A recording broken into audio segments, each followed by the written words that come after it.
What's going on, gamers? Welcome to yet another edition of Random News of Gaming, the monthly gaming news series that totally isn't getting dragged into the culture war at nearly every turn because there's nothing else to talk about. This is not right, this is not cool. This is fucking bullshit. This is fucking bullshit. But hey, if you don't care about that, you can always skip to the release section that features all sorts of interesting games that are coming out over the next month. And speaking of which, I have a little announcement to make. I have created a Steam curator of my own that catalogs all the games featured in the release list of this little video series, as well as any game that I've covered on my channel in general. Games will be labeled as informational, meaning neither recommended nor not, if they solely appear in RNG, or in some cases games that are mid or have some technical or other issues surrounding their release. I'll also have some games be recommended if I've played them myself and covered them positively on the channel, or negatively if I've played them myself and didn't like them, or if there's a large amount of problems surrounding the game like excessive DRM, poor performance, bugs, shitty localization, shady-ass corpo consultants, what have you. So if you're a Steam user, feel free to check that out, and hopefully it can be helpful to you in some way. I'll have a link in the description. Sadly, I cannot post links to every game on my list, which is what I wanted initially, but YouTube doesn't like links sometimes. And now that I'm covering some 18+ games too, yeah, can't do that on YouTube for sure, just saying. It's still a work in progress and I'm open to any suggestions and ideas. Now that that's out of the way, on to the somewhat regularly scheduled garbage. So there was one thing I actually completely forgot to talk about in recent months, and that's Stellar Blade. Or as I like to call it, Stellar Cheeks. Which is unfortunate because it would have been pretty funny having Brian the Savage Robot roast some journalists last month. In my defense, the only things really happening with this game was some of the stupidest, moronicest, idioticest, brain-deadedest Twitter drama I've ever seen. Holy shit. Apparently making a game with a very nice, sexy main character is bad now, even though there's plenty of niche games coming out that still do this, unlike the mainstream slop that comes out every year, with not a peep from anyone. But God forbid one of them becomes somewhat popular. In this case, Stellar Blade, which honestly is being held back quite a bit in popularity by being a PlayStation exclusive, and I don't know why the fuck the developers at Shift Up thought that was a good idea, but we'll get to that in a bit. If there's one group that really wasn't happy about this game for no good reason, it was the game's media, because goddamn, they were out on the attack against this game all month long. Like IGN France putting out a bizarre review of the game that insults the creators for no reason, which they had to backpedal and apologize for. And just look at this list of articles put out by the hypocritical scumbags at the improperly named site, The Gamer. Honestly, fuck these people. I think it was about a week ago when some new artwork of some of the characters in the upcoming Hades 2 was released, and for some reason, this game and Stellar Blade were arbitrarily put in a war with each other, mostly because of game journalists being suspiciously horny over the character designs, which, I don't know, are you people blind or some shit? I streamed a bit of the game in April, and the only characters that looked good were Zagreus and Hades. Everyone else looked like shit, and the new art doesn't look appealing in that way at all, but whatever. It's obvious they were just doing this because they're trying to drag attention away from Stellar Blade by being horny as fuck for all these ugly-ass characters. And ironically, the art for Aphrodite ended up getting Supergiant banned from Twitch for nudity. You can't make this shit up, my dudes. Though no news sites reported directly on this and I only heard about it afterwards, so feel free to take it with a grain of salt. But if there's one company that did pretty much everything right up until the release of the game, it was the developers at Shift Up, who turned what would normally be a fairly niche, typical third-person action game into the game that was one of the most talked about on the internet pretty much all month long. With the demo getting tons of downloads at 690,000 peak concurrent players. Nice. To put it into perspective, that's over twice as many as the demo numbers for Final Fantasy VII Rebirth. Crazy. And to top it all off, a few days before the game came out, they announced something that was really unusual to hear. Something that no other game company in modern day would ever claim because, well, they announced that the game would not be censored anywhere, so all regions will have the same content. Everyone else in this sad industry is pretty much 100% pro-censorship, so this was honestly kind of surprising to hear. And especially coming from a game that's a PlayStation exclusive, because Sony is one of the most censor-happy companies in the industry right now, especially for games that come from the East. But in case you haven't heard about all this yet, you might have an idea of how this story actually ends, because of course, like a day or two later, it was proven the game will be censored on day one. Thanks to the bitch snitches at IGN, they felt the need to report this little unfortunate graffiti graphic to Sony, who then forced Shift Up to censor it. I could make an argument that the graffiti is actually hilarious and true to life and should be left in the game, but I don't want to do that without proper in-game context. Don't have a PS5, so I can't play it myself. In general, a hard R graffiti shouldn't offend anybody, but in another you can't make this shit up moment, they decided to change hard to crime and, well... If only the censorship ended there, but no, of course not. In the day one patch of the game, it was proven that some of the main characters' costumes were actually changed to be less revealing. Like, come on, man. I mean, good job pulling the wool over everyone's eyes and tricking everybody into believing they were getting an uncensored Eastern game on PlayStation. For once. Is that too much to ask for? And I know what people have been dishonestly saying this whole time. Oh, you're just mad because you're a gooner. You just want to see titties and ass, you horny ass man-child. It's not a big deal. It doesn't affect the game. And all that shit. Don't give these gaslighters any attention. It's not about the content. It's about the act. The act of censorship is an act of evil, regardless of what you think of the content. It's insulting to the original artists and creators and to the audience. And the fact that they lied to you blatantly, telling everyone that it was uncensored, only to censor it day one. I believe there's a legal term for something like that. Something to do with advertising. These companies and these journalists and all these corporate pieces of shit want to dictate what you can and can't enjoy, even for mature adults, which is the target audience of this game. You don't need to censor a game for adults. Period. I hate how this shit works, especially in North America. Our age rating system is broken and not fit for cause. And Sony, you need to get your shit together. You are the reason this game couldn't come out uncensored like they wanted it to. And if this game fails as a result of that, I don't have much sympathy for Shift Up either for making it a PlayStation exclusive. Everyone should know better by now. But I would still direct most of your disapproval towards Sony. Cancel your PS Plus subscription and tell them why if you don't approve of things like this. If you still want to play it and haven't gotten it yet, get the physical version, not digital. Because if you get the physical version, you have the choice to play it without the day one censorship patch. You have no choice with digital. And it seems like Sony is actually approving refunds of the digital game due to this. I don't think this will help anything, but if you want to swap out your digital copy for a physical one, do it if you can. Grums, aka Mark Kern, whether you like him or not, has been at the forefront of this whole debacle with the hashtag #FreeStellarBlade, and started a petition to get the changes reversed with over 50,000 signees, so you can follow him if you want to keep yourself up to date at least. Given that it's Mark Kern, surely the people against him are entirely justified, right?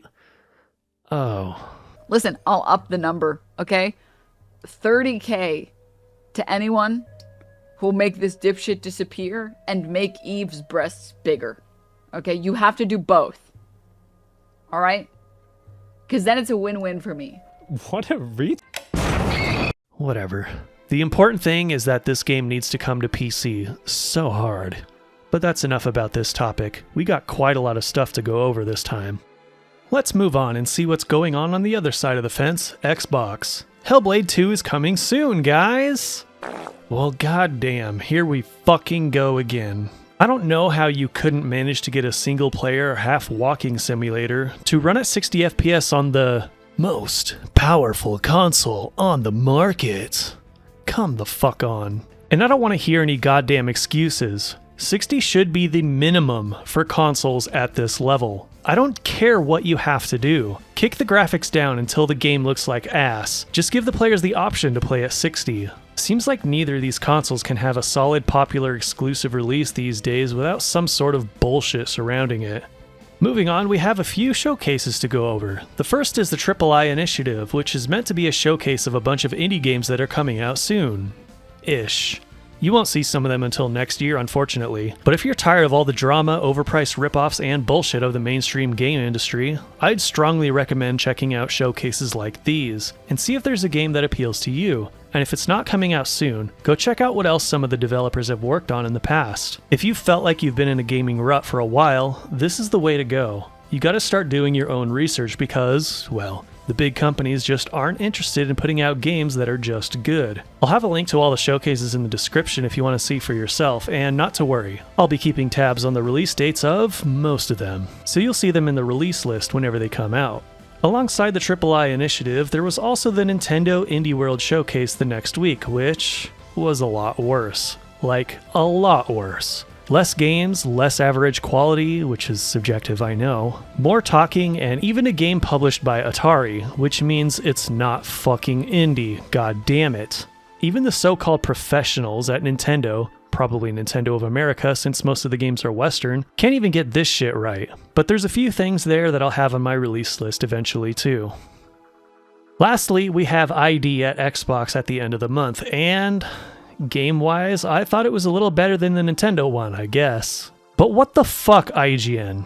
IGN was the one responsible for hosting this thing, and they made a 40-minute showcase into a 3-hour live stream with annoying presenters and fucking ads in between some of the games. Fuck you, IGN. Again, if you want to see it for yourself for some reason, you can check out the link in the description. You don't have to suffer through it if you don't want. I'll be keeping track of the good games for the release lists anyway. Now, Capcom is at it again. Well, a bit of a different topic this time, as last month the Savage Robot told you all about the abysmal launch of Dragon's Dogma 2. That's the usual Capcom behavior. This time, however, we have another massive fail for them, as Capcom seems to be okay with literally everything the majority of gamers hate about Western localization. Hopefully. Capcom localization team put out this long-ass tweet about all this nonsense, like how they seek cultural sensitivity and use inclusive language, and a bunch of other meaningless corporate bullshit jargon that the average player does not give a singular fuck about. You can read the whole thing if you want, but for me and people like me, all we want are localizations that are as accurate as possible. I don't care what you find offensive, you are a fucking baby. I'm an adult. And even the children playing these games are probably more mature than you racist pieces of garbage that just want to trample over the stories that come from other cultures and make them more quote-unquote Western. Goddamn, localization was a mistake. Oh, and look at that glorious ratio. Nice. I know Twitter is not an accurate representation of the general consensus, but wow. I feel like there's localization-related drama every single month now, and there were a few smaller stories I cut out of some past RNG videos, like Grand Blue Fantasy Relink's poor localization, just because I didn't want it to feel redundant, but I don't know. Maybe I should make it a regular segment of these vids and call it This Month in Localization, or something, because we're not done yet. A long-awaited game came out last month, Ayuden Chronicle 100 Heroes, a game that's meant to be a spiritual successor to the Suikoden series, which is dead now thanks to Konami. And also, one of the original creators of Suikoden and leads for Ayuden Chronicle, Yoshitaka Murayama, sadly passed away 2 months before the game came out. But leave it to the American localizers led by Brian Gray, a guy infamous for leaving his personal mark on games and intentionally making them worse for us for over a decade now, to utterly butcher the game's script, inserting terrible childish slang where it doesn't belong, and practically rewriting many parts of the game in their own way when nobody asked for this. This one really got people pissed compared to some of the other botched localizations this year, as many of them have been wanting another Suikoden game for like 15 plus years, but Konami is gonna Konami, and many of them also backed the game on Kickstarter long ago, only for it to be ruined for them. This even got people in the Steam discussions to start dropping mods of manual script edits, as well as a full AI translation rewrite, at least part 1, which believe it or not is quite rare despite the constant outcry over localization. I guess a lot of people feel really insulted that they would be so flippant and careless with the localization of a game they've wanted for 15 years, and was Murayama's last game. And they're justified in feeling that way if you ask me. Maybe that Suikoden 1 and 2 remaster has a chance at success now, despite Konami being Konami. But we're not done with the shitty localization drama just yet, because it turns out the original version of Paper Mario: The Thousand Year Door is not appropriate for current year. Yeah, you heard that right. Even a game that was rated E is too much for the sensitive adult babies of today, as it's come out that they've changed some dialogue where some naughty Goombas flirt with Goombella. I guess this is too much for Western audiences now.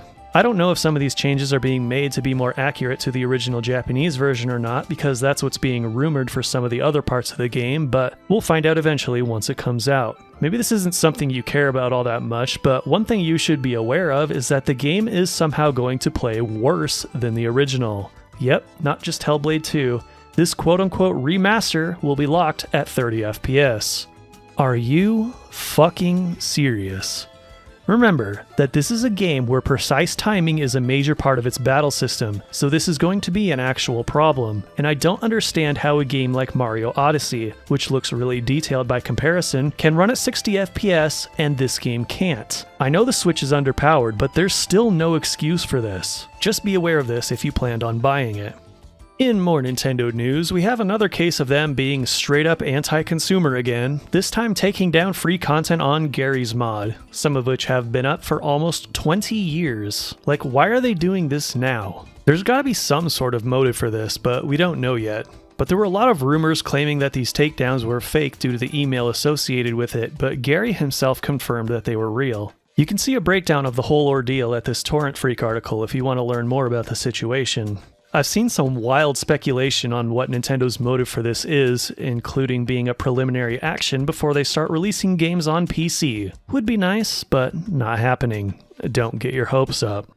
Now, remember a couple of months ago when I talked about Capcom being absolute boomers when it comes to mods of their games? Well, it seems Bandai Namco is following in their footsteps because holy shit, they are really pissing off their Tekken fanbase now. First, they started copyright striking people who showcase mods on YouTube and Twitter, and even got at least one guy's channel taken down entirely as a result.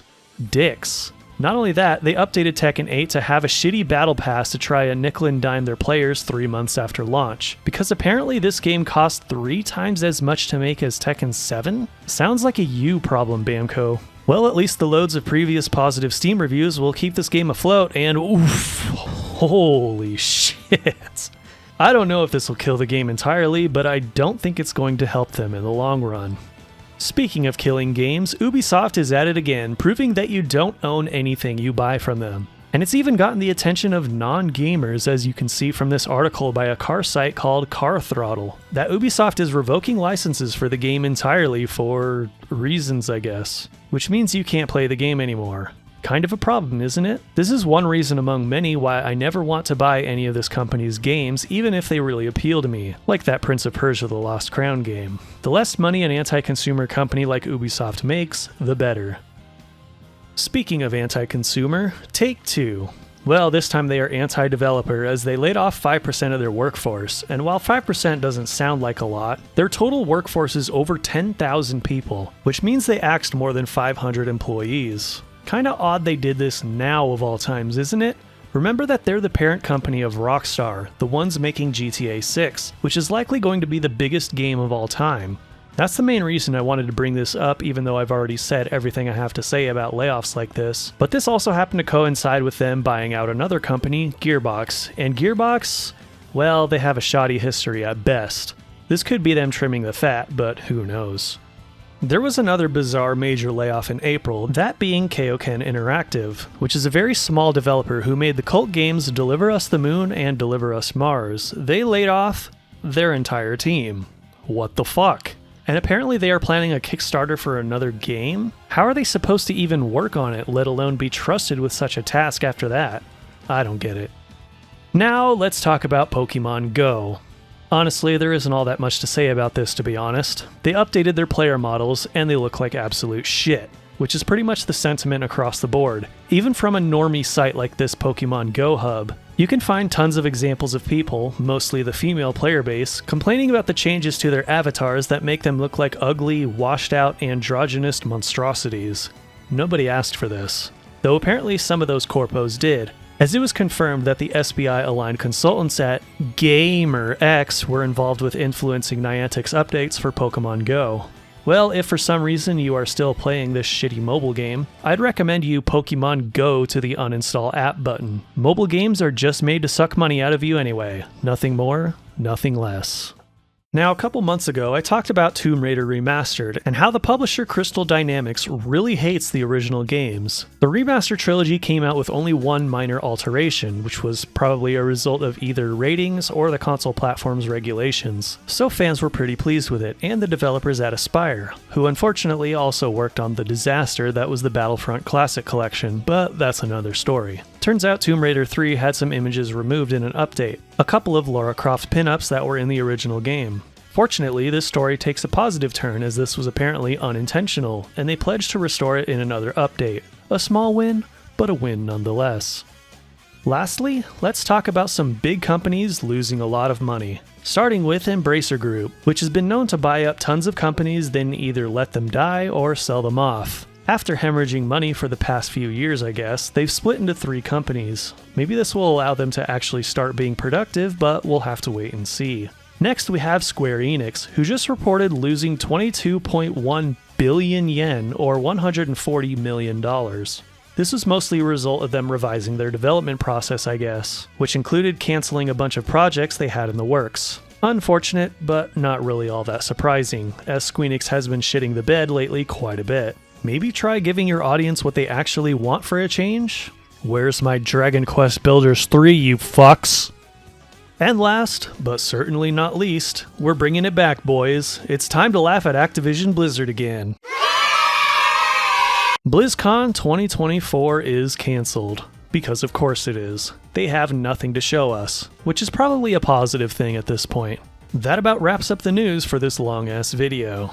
Now, for the moment you've all been waiting for. After all the Stellar Blade drama, and all the localization drama, and all the other drama that happened this month, surely I have a banger for this edition of Worst Take of the Month.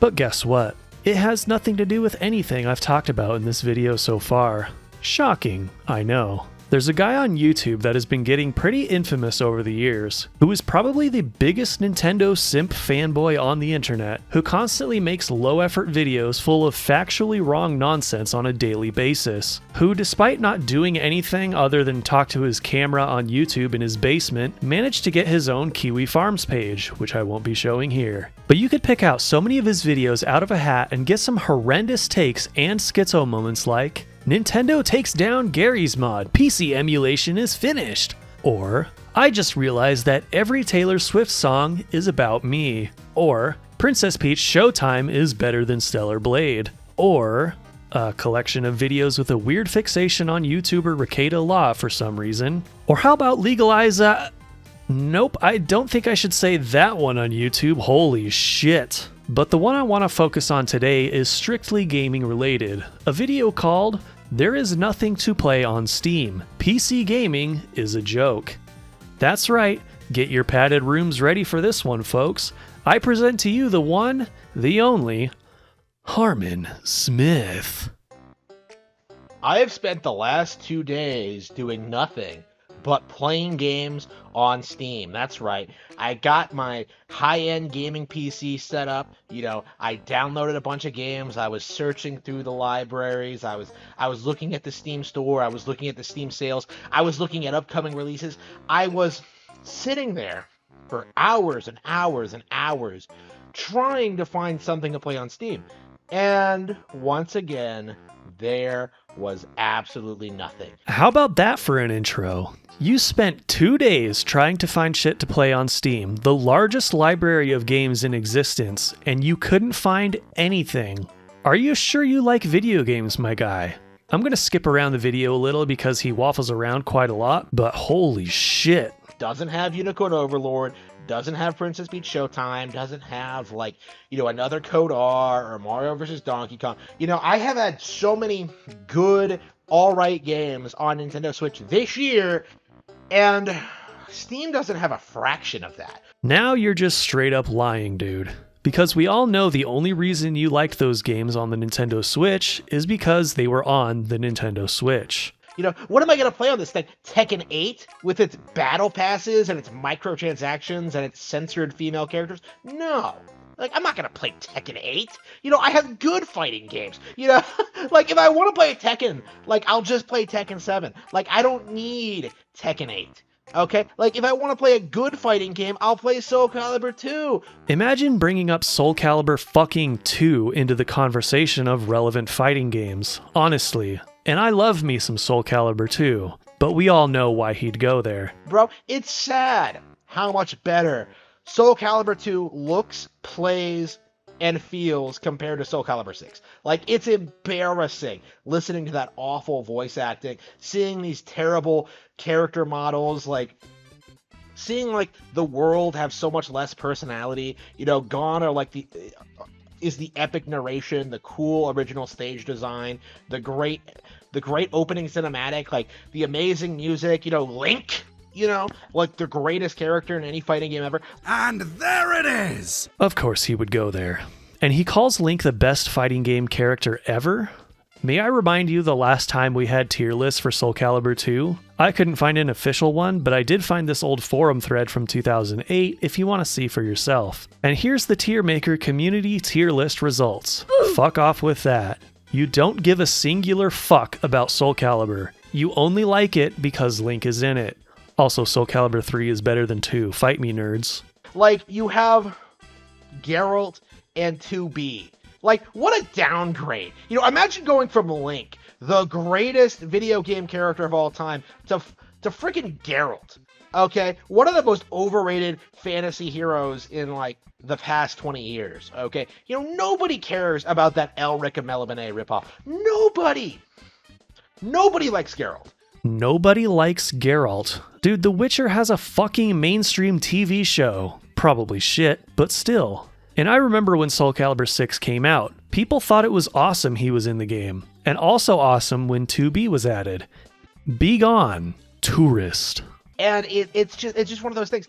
It's embarrassing seeing people seriously try to prop up Steam as like a viable alternative to Nintendo. I don't need to go any details about why playing games on the Nintendo Switch is worse than playing on PC at home or on the Steam Deck on the go in almost every way, do I?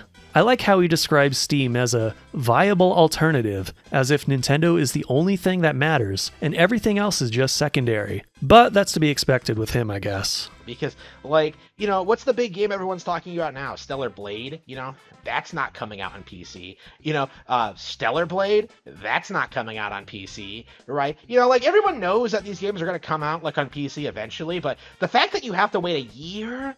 Like, you really are just better off buying a console. No. Oh my god. There's so many games to play on PC that if you actually play and actually like video games, you will have enough games to play for an entire lifetime. Also, don't forget, every Nintendo game is playable on PC. Something he likes to conveniently forget whenever he talks about this shit. Right? Unless you're like me and specifically primarily buy Nintendo games, like, there is no reason to own a gaming PC. You know, like, like, the gaming PC works for me because it allows me to avoid the hardware that I hate, right? But, like, if you're just a neophyte who's just getting a gaming PC because, like, oh, it has all the best games, like, you are in for a rude awakening. Only if you have the Nintendo fanboy blinders on, my dude. I could use myself as an example if you want. I played 3 big Nintendo games last year, 2023, and none of them made it into my top 10 games of the year. Go watch my top games of 2023 video if you haven't yet. It's pretty good if I do say so myself. Boyo, because Pow World doesn't live up to the hype. Baldur's Gate 3 doesn't live up to the hype. Elden Ring doesn't live up to the hype. He's still mad about Pal World and Nintendo not winning Game of the Year for the last 2 years. Let it go, dude. It's gonna be okay. I promise. You know, like, we have, like, new Elden Ring DLC coming out, like, in the next couple of months, and does anyone care? Is anyone talking about it? No. Do you literally talk to nobody on the internet even though you're on it all the time? Like me, to be honest. Tons of people are getting ready for that DLC. Hell, it's making me kinda want to play the game again too. But man, that game really murdered my soul, so maybe not. The game is a complete joke.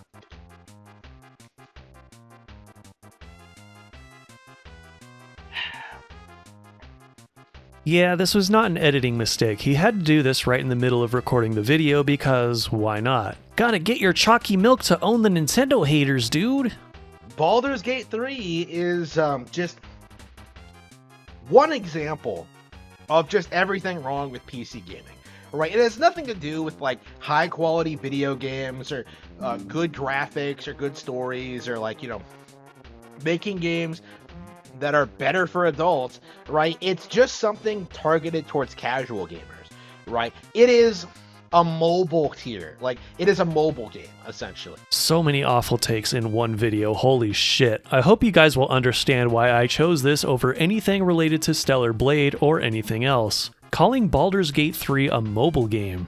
Really? It's literally a fully fledged RPG experience which have been prevalent on the PC for, shit, since like the 70s. Tell me you know nothing about RPGs without telling me you know nothing about RPGs. So with that in mind, like when you just look at like the reality of what's happening with the gaming sphere, like more and more developers, more and more, you know, superior Japanese developers are refusing to develop for PC, right? There's no reason to. The audience isn't there. Actually, the PC market has been growing quite a bit in Japan, and probably has more prevalence now than home consoles. The Switch is popular because it's portable, but lots of Japanese devs have been porting to PC day one. Some have suddenly stopped for some reason, which I don't really get, but it is what it is. But if you search PC gaming in Japan, this article was literally the first result that shows a massive 43% rise in Japan that happened in spite of the global market shrinkage in 2022.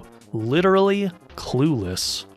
Right? They would never play a good, interesting video game. All they care about is like pirating their games and bragging about how much better their $2,000 gaming rigs are compared to consoles, right? Bro, I use a GTX 1070 that I got back in 2016 to play games at much better performance than anything on the Switch. And also to do everything I've done on this channel and more. And I want you to listen to me closely. Being able to pirate is a positive.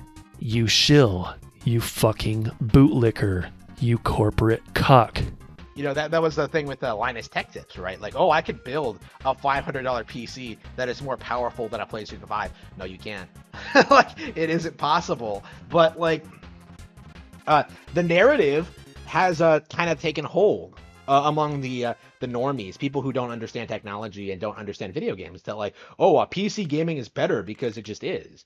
But the reality is that isn't true, right? The reality is that PC gaming is not all that relevant, not all that popular, and is lagging behind its competitors, right?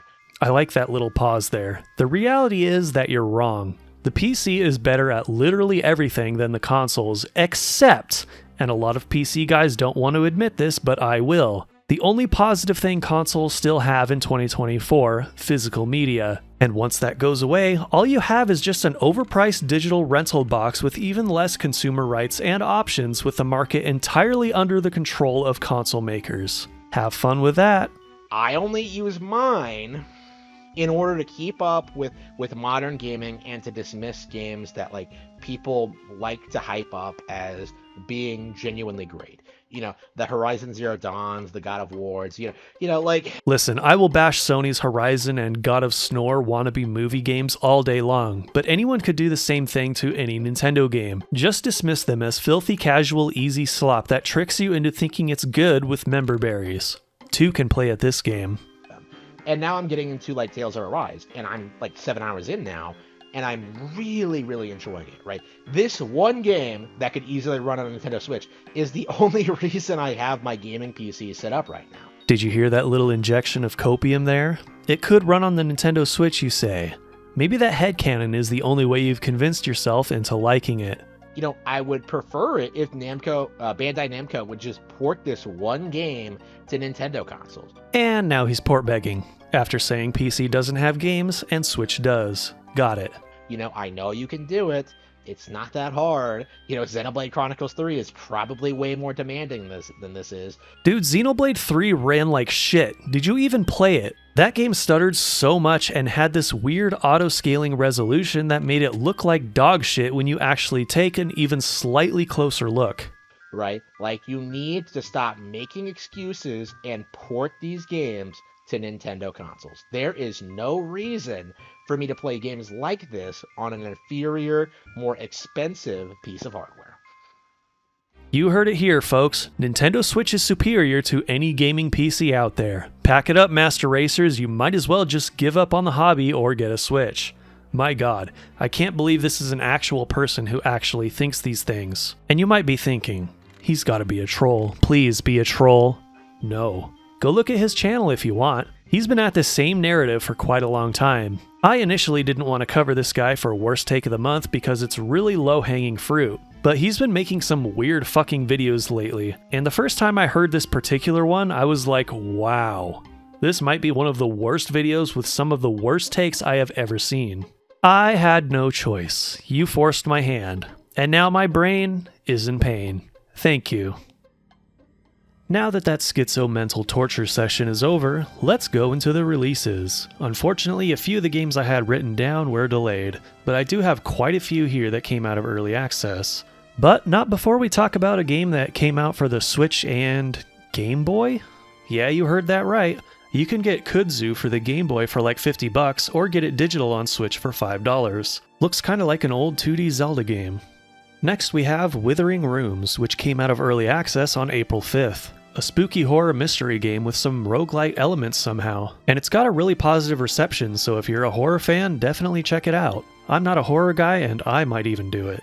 On April 10th, Planet Crafter came out of early access, another game with really positive reception. One of those open world survival crafting games with co-op, so grab your friends, get terraforming, and try not to get probed.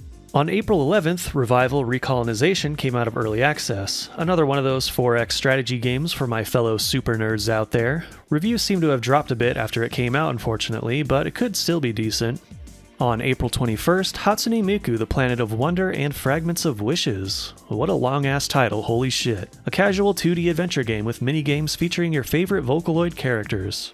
Sweet Transit came out of early access on April 22nd, a game for my fellow autists with a city builder itch with an emphasis on railways. Not quite as positive reception as of now, but maybe it'll be a 10 out of 10 for you if it scratches that itch.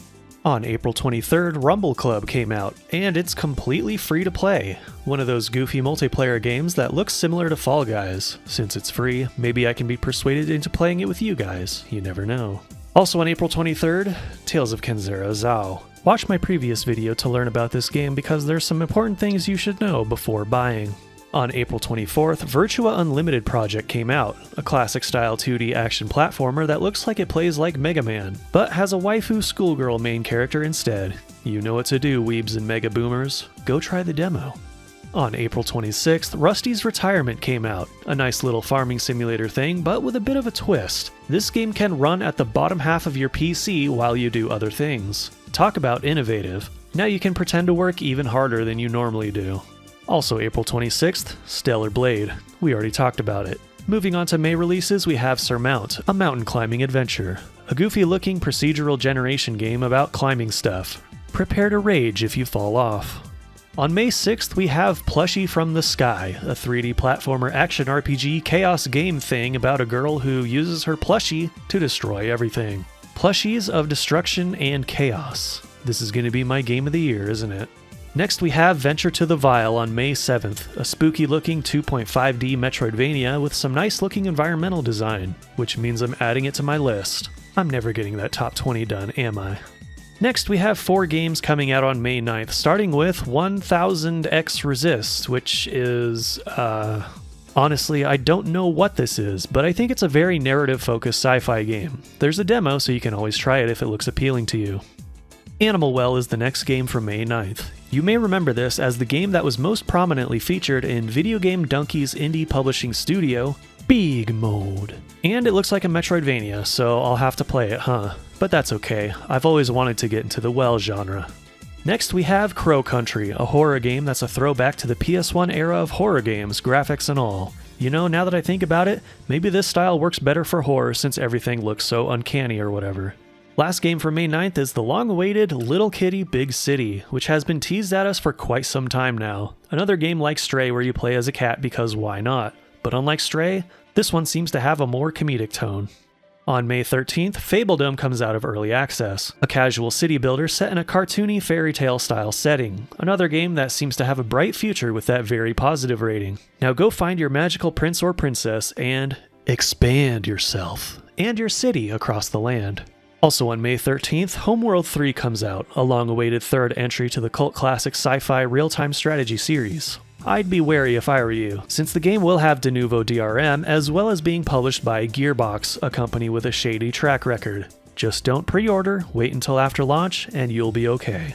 Also on May 13th, we have The Land Beneath Us, a roguelite turn-based dungeon game inspired by Welsh mythology. Get down there and die over and over again, in Welsh. On May 14th, we have Athenian Rhapsody, a weird pixel art RPG, choose your own adventure, mini-game fest, and dating sim thing, I guess? This is another one of those hipster games inspired by Earthbound, isn't it? Looks goofy as hell. Also on May 14th, Dread Delusion comes out of early access, an old school style RPG with graphics reminiscent of the PS1 days. My Morrowind senses are tingling with this one, very tempting. Also on May 14th, we have Toho Genso Wanderer Foresight, another Toho spin-off just in case you didn't have enough of these yet, this time in a mystery dungeon style game. Maybe stop bugging Nintendo for a new Pokemon Mystery Dungeon game. There's a bunch of these types of games out there already, you know. Oh yeah, that Neptunia game is also coming on May 14th. But not to PC this time, because fuck you, I guess. On May 15th, we have Mullet Mad Jack, a fast-as-fuck-paced first-person shooter with a colorful 1980s anime style. Kick some ass, flaunt your badass mullet, kick some more ass, save the day in style. Radical, dude. On May 16th, we have Lorelei and the Laser Eyes, a puzzle-adventure mystery game about a girl with laser eyes, I suppose. She could just laser the mansion down instead? Would be a short game, though. Also on May 16th, we have RoboBeat, another rhythm-based first-person shooter like Metal Hellsinger. But this one looks quite a bit more complex and features electronic music. Go bust a move while you bust a cap. On May 17th, we have Morbid, Lords of Ire. Yep, here's the Souls-like of the month, so if you're a Souls fan or someone who just enjoys dying a lot, you know what to do. On May 21st, we have Gestalt, Steam and Cinder, yet another Metroidvania to add to my list. Set in a steampunk world with some very nice pixel art, so I think I'll be looking forward to this one. Also on May 21st, we have Pampas and Celine, The Maze of Demons. Another Metroidvania, I think, with a very old school style to it, where you swap between two characters, kind of like Castlevania Portrait of Ruin, I suppose. On May 23rd, we have Duck Detective, The Secret Salami. A casual detective game that has some Paper Mario inspiration vibes. Maybe. Can you quack the case? I'll see myself out. Or not, because also on May 23rd we have Pine Hearts, a filthy casual adventure game apparently with Metroidvania elements? Interesting. Maybe your abilities are based on the size of your wood. Also on May 23rd, Wizardry Proving Grounds of the Mad Overlord comes out of early access. If that name sounds familiar, that's because it's a full-on 3D remake of the original 1981 CRPG Wizardry. The perfect release for all my fellow game boomers out there. On May 28th, we have Rias 2, a sequel to the cult indie god game Rias. This one looks like it has a lot of improvements and new features compared to the original, so if you enjoy helping your subjects or just having power trips, you can always play God with this game. On May 29th, we have Capes, a superhero-based strategy game. Interesting? Maybe? Not for me, but if you want a different take on the superhero genre and have enjoyed turn-based strategy games like that in the past, this might be worth checking out. On May 30th, Aster, Blade of the Monolith comes out, a 3D action RPG with some platforming and puzzles, I think. This little guy looks like he can kick some serious ass.